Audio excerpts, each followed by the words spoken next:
I think it creates a much needed opportunity to talk about some of the issues that cut across various disciplines as we think about how to promote competition in the European Union.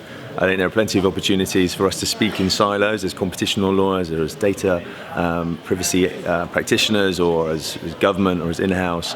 I think this has been a great opportunity to bring those stakeholders together to think about these issues in a more sort of cohesive way, and I think that's the way forward, to be frank.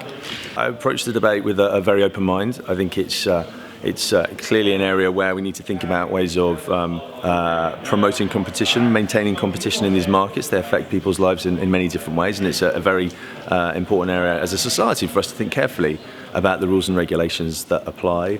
I think it sort of comes in two parts, perhaps. I think there's a prospective analysis of the opportunities for promoting competition, working with government, with industry, companies like Google to think about opportunities for moving forward and reducing barriers to entry and expansion.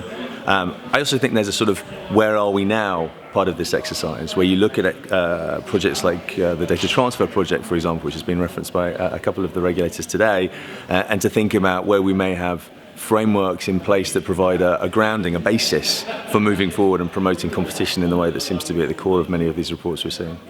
I think it's a very interesting idea. I think as an in-house practitioner, perhaps the relevance of precedent and existing laws and regulations is somewhat understated at times. You know, we're a company as Google. We've had a number of interactions with the European Commission. We have cases on appeal, and those sorts of processes do obviously create codes of conduct in and of themselves. So there's an interesting question as to how the existing framework, those precedents, may be already creating sort of rules of the road, heuristics for companies as they think about the product decisions they're making moving forward. That said, I think it's a very interesting area for continued debate. We engage and we welcome more discussion on those kinds of proposals.